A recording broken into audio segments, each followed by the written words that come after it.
When I started my YouTube journey, I was in the same position as many of you. Very few subscribers, if any, no views on my videos. I had some ideas and I wanted to help people, but I didn't really know where to begin. Well, over the last 8 months, through many hundreds of hours of study, research, trial and error, I've come to the conclusion of 4 different areas of things that I regularly practice that have helped me grow my YouTube channel. And I want to save you the time, if you want to get your YouTube channel growing, of some of the great strategies that I have discovered over the past 8 months to grow my channel from 0 to almost 600 subscribers. First of all, you need to have a plan for consistent content creation. I'm not saying that every single thing that you do has to be perfectly in line and that you always post this type of video on Monday and that this video always goes here, but you need to be regularly developing the video series, the video topics that you want to have covered. If you upload one video one week, 3 videos the next week, and then no videos for 2 months, you're not going to see the consistent growth that you want to see. A regular upload schedule, and the more consistent you can do, the better, will help your channel grow because people will be able to rely on you to keep providing the content that you've already provided so far. The next thing within this area of content creation is really focus on a niche topic. You need to figure out exactly who it is that you're trying to target and what sort of information that person is looking for. This is true even if you're doing an entertainment-based channel. So if you're doing an entertainment-based channel that's focusing on millennials, it might look significantly different than if you're doing a entertainment-based channel that is targeting the boomers. Your content needs to be niched down to a particular audience or avatar that you're focused on and really narrow in on what it is that you're all about. Now, this doesn't mean you can't dabble outside of these different areas. You might, because you need to kind of try different things. But the more you practice and the more you hone in on your target audience, the more you're going to want to really get focused to the area that will resonate with both your current subscribers as well as the majority of people that are not yet subscribers that you want to join you on your team. The last thing is this: without being super clickbaity or going way off topic, you want to leverage trends that are a part of whatever's going on in your niche. So if there's breaking news, you may want to take some time to cover that. If there are happenings that are going on amongst other creators in your sphere, you may want to touch on those things. Some people don't like this because they feel like they're just really trend surfing and they're not creating their own content.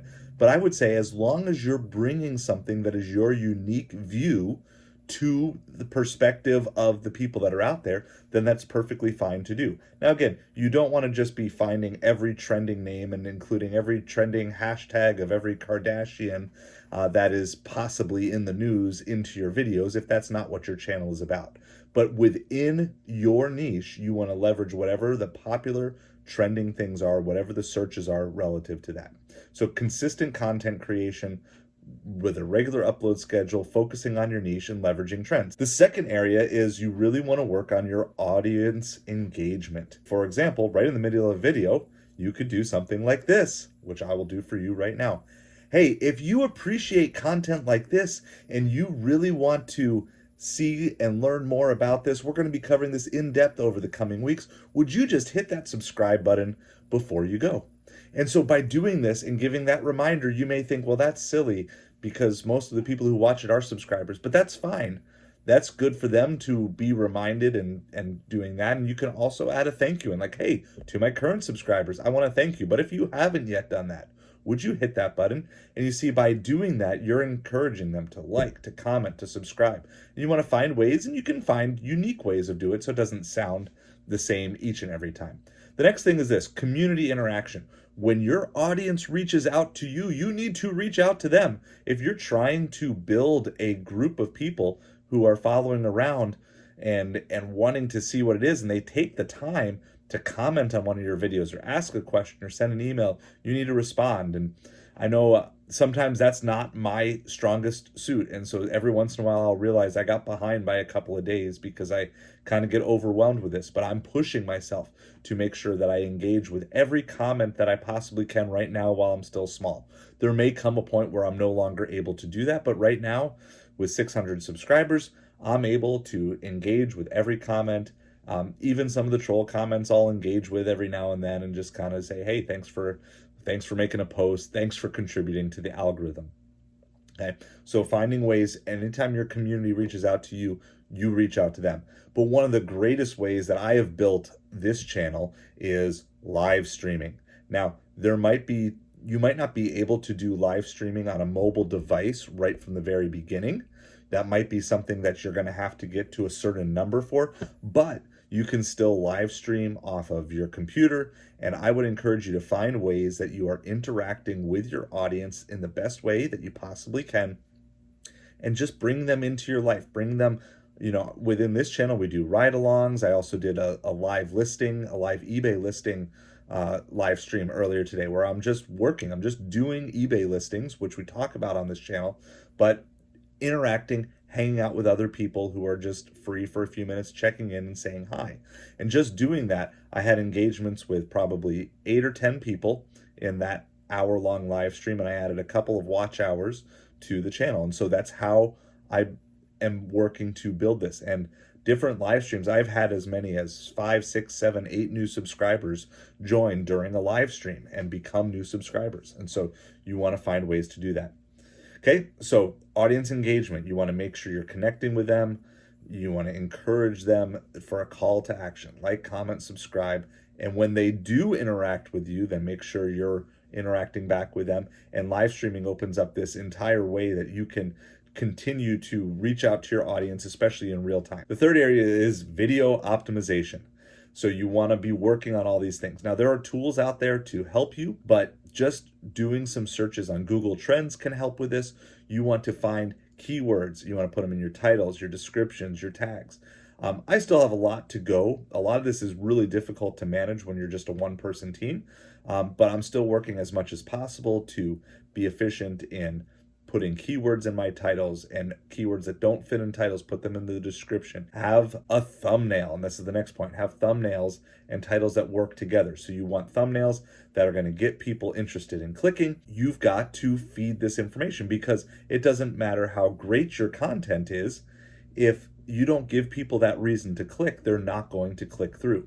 So use different ideas that you have. Try to come across things with a different perspective.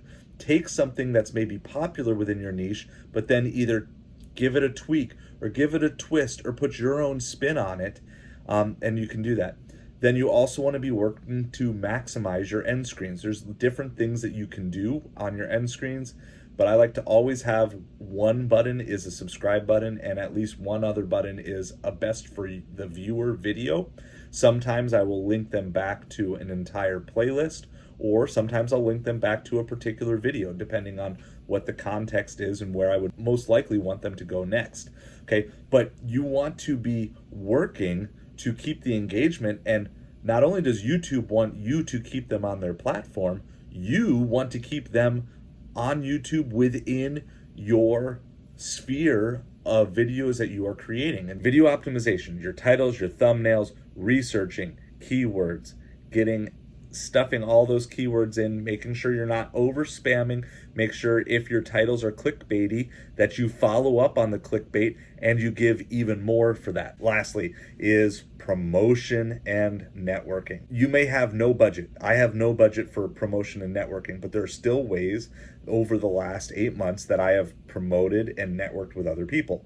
Okay, so first of all, you want to be interacting with other YouTube channels that you can. And so I'll try to hop on to other live streams that are within my niche every now and then, say hi. I don't necessarily have a lot of extra time to spend, but I do want to go in and say, hey, I appreciate you, appreciate the work that you're doing. It's good to see.